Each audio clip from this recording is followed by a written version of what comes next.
I'm Jono. This is a Volkswagen K70. Got into cars in school with my brother. They went into the mechanics trade as a mechanic, then worked through a backstreet garage into Audi. Now work for the AA as a AA roadside patrol. I've had this car about 3 years. Found it on eBay whilst looking for Mark 1 Golfs. It was a trip down to Bristol for it.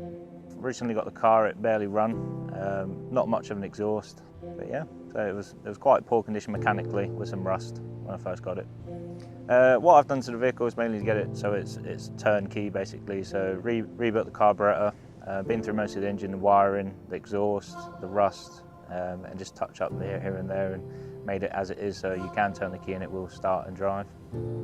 Yeah, the engine in the vehicle, I believe it is one of the original vehicles. It's not the one with the vehicle. I've got the original engine on a pallet ready to be rebuilt.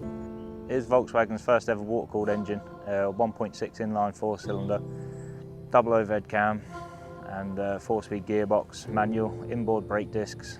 I believe it has got the 100 horsepower gearbox on it, just for a different diff ratio, just to help it at motorway speeds.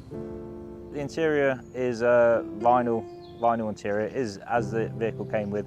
Door cards have been renewed, so the pockets were a bit cut open and a bit baggy when we got it, so we've managed to get door cards back on there and replaced properly. Brakes on the vehicle, inboard brakes, not a lot of people have noticed it. You can't actually see anything if you look through the wheel. All the brakes are tucked up inside the engine, actually mount to the gearbox, which is a bit of a pain to work on and get bits for. Strangely enough, the brake pads are the same as a BMW 2002. So it was easy enough to find brake pads for, but not so much brake discs. On the vehicle, we've got 17-inch Futch replicas in 17s. The vehicle does actually have 5x130 PCD, which shares it with a Porsche. Initially, I'm guessing it would have been built out of the parts bin, being an NSU vehicle, and Volkswagen obviously took it over and put their badge on the front. The only badge on the vehicle is the one in the front grille. There's no other Volkswagen signs on it at all, which confuses a lot of people. Engine of the vehicle is placed as a layout of rear-wheel drive, but the position of the gearbox underneath the engine, the gearbox would be where a normal engine sump would be with the oil. It is front-wheel drive, which is a bit of an odd one. The differential in the vehicle is underneath the engine as opposed to being to one side or at the back, which means inside the passenger compartment there's quite a lot of leg room. It doesn't encroach into it at all. It is flat floored inside, but again with a 4-speed manual, which is still in the engine compartment. Strangely enough, the gearbox on it, the cover on top, you can change the clutch in about half an hour, just through a plastic cover on top. The tyres on the vehicle are stretched onto these wheels just to get them to fit underneath the rear arches, and obviously to clear everything else in the vehicle, so still get full lock with 17-inch wheels fitted to the vehicle. Chrome front bumper is one that came from factory in 1972. They do normally have rubber overriders that run all around the bumpers. That's why they've got holes in the bumper at the minute. The rubber had perished, obviously being original. So they've been polished up by hand using some polishing compound, front, back, sides. All the chrome on the vehicles all been brought back. All the bright work's been polished. It's still ongoing. Initially sorting all the issues that caused the breakdowns on the way back from picking it up was probably a good couple of weeks to months sourcing parts.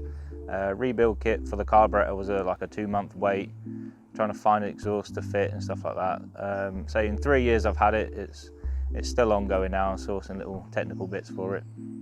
Front reg plate on the vehicle is the original French number plate, which is pressed. When it was imported in 2009, it appears the front reg plate's been flipped and hand painted, and it is still the original French reg plate from 1972. The car originally is a French vehicle, got moved to Belgium. It was in a barn for 3 years before it got picked up by the first owner that imported it in 2009. Got brought over where he did all the modifications to it, lowered it and the wheels. All the fishing season tickets, original owner still over the vehicle. All the original documents as well, including finance agreement and stuff like that, are still with the paperwork. It was a Performance Volkswagen magazine feature as well at some point as well. Just a nice weekend car, so a lot of our car group have got obviously classic cars. Didn't want a Mark 1 Golf, as we've got someone in the group with a Mark 1 Golf already. So it was just trying to find something a bit different that was a classic, and there's not many around, so it's nice just to bring it out and show people what it is. The trip was a 3.5-hour trip down to Bristol to pick the car up. Trip back was about 9.5 hours with numerous breakdowns, tyre blowout, alternator failure, wiper failure, run out of fuel. And once we managed to limp it to a petrol station, it didn't make it out the petrol station. Every bump it hit, it cut out. So it was a very long drive back. But yeah, so the trip to pick it up was everyone to remember. Biggest difficulties with this vehicle is just trying to get hold of the parts. There's not many in the UK. If there is, people aren't willing to let go of the bits that are with them. Most things were imported from Germany. However, with the vehicle I did get quite a few spares, including 2 engines and gearboxes and numerous other mechanical parts. It has come in quite handy, the spares that came with it initially. Painful. Obviously it does get on the motorway. It is only a 4-speed. It will quite happily sit at 70 miles an hour though. It does like to shake you about whilst doing it. Being left-hand drive, it is quite difficult on motorways and just traffic in general. But apart from that, it's not too bad to drive now. Obviously it's mechanically reliable. It is quite happy to get on the motorway, and A and B roads absolutely fine.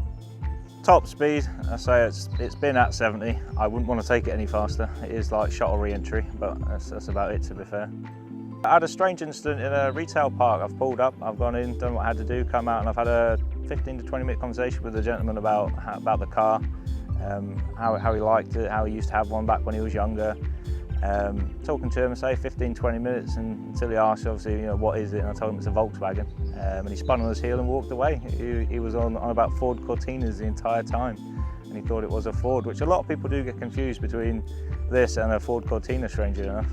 Being a French import vehicle, it has got a speedo that's in kilometres, which proved a bit of a pain to begin with, as the speedo didn't actually work. So I've managed to get that working again through a new cable. Instead of trying to convert the clocks, all I've got is a nice handwritten post-it underneath my steering wheel, which matches up lovely to be able to keep the speed limits in the UK. The car itself is part of the driver's collection, which is just a group of friends, including Alex Down. Alex Downs is the main honcho of the driver's collection, and we've got a lot of lads in it as well, all with classic cars. We all got very odd classic cars, from standard 8s to Mark 1 Golfs, Caddies and Skylines. So we have got a fair mix of cars, and we like to obviously go out, use them. It's all about using classic cars, not just keeping them there to look at. Obviously we have had a show on, we are planning more shows in the future. And yeah, we are predominantly a classic car club, but we do obviously like other vehicles.